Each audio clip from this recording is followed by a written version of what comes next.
Assalamualaikum warahmatullahi wabarakatuh. Perkenalkan, nama saya Rizky Lindasari dari Prodi Sistem Komputer kelas B Indralaya. Pada kali ini saya akan menjelaskan secara singkat materi mata kuliah Pancasila mengenai konsep dan urgensi Pancasila sebagai sistem filsafat. Menurut Kamus Besar Bahasa Indonesia, filsafat memiliki makna sebagai pengetahuan dan penyelidikan dengan akal budi mengenai hakikat segala yang ada, sebab, asal, dan hukumnya. Secara informal, filsafat merupakan sekumpulan sikap dan kepercayaan terhadap kehidupan dan alam yang biasanya diterima secara tidak kritis. Filsafat bersifat koheren, menyeluruh, mendasar, dan spekulatif. Filsafat lebih bersifat teoritis abstrak, yang artinya cara berpikir dan memandang realita dengan sedalam-dalamnya untuk memperoleh kebenaran. Manusia memerlukan filsafat dengan beberapa alasan.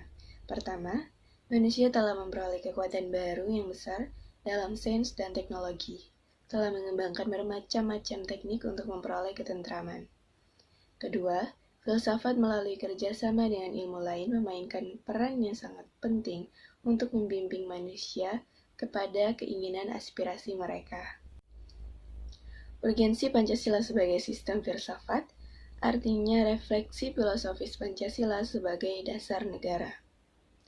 Filsafat Pancasila dapat didefinisikan sebagai refleksi kritis dan rasional tentang Pancasila sebagai dasar negara dan realitas suatu budaya bangsa yang bertujuan memperoleh pokok-pokok makna yang mendasar dan menyeluruh. Menurut Ruslan Abdul Ghani, Pancasila dikatakan sebagai filsafat karena Pancasila merupakan hasil perenungan jiwa yang dilakukan oleh founding father yang dituangkan dalam suatu sistem. Sedangkan menurut Notonegoro, filsafat Pancasila memberikan pengertian ilmiah dan pengetahuan tentang hakikat Pancasila. Pancasila sebagai sistem filsafat memiliki landasan. Pertama, landasan ontologis atau menganalisis tentang substansi. Contohnya, sila pertama, ketuhanan yang Maha Esa, memiliki prinsip dasar kebebasan beragama, saling menghormati, dan toleransi. Kedua, epistemologis atau nilai-nilai Pancasila digali dari pengalaman bangsa Indonesia yang disusun menjadi suatu pandangan yang komprehensif tentang kehidupan bermasyarakat, berbangsa, dan bernegara. Ketiga, aksiologis, yaitu nilai atau kualitas dari nilai-nilai Pancasila. Contohnya, pada sila ketiga, Persatuan Indonesia, mengandung nilai solidaritas dan kesetiakawanan. Filsafat Pancasila tidak hanya bertujuan untuk mencari kebenaran dan kebijaksanaan, tetapi juga digunakan sebagai pedoman hidup sehari-hari.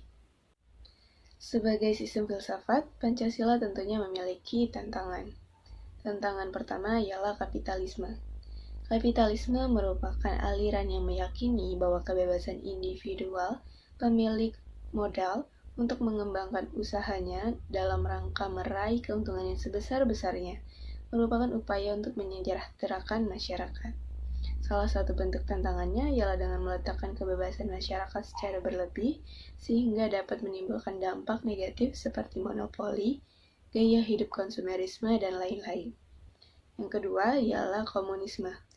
Komunisme merupakan sebuah paham yang muncul sebagai reaksi atas perkembangan kapitalisme sebagai produk masyarakat liberal.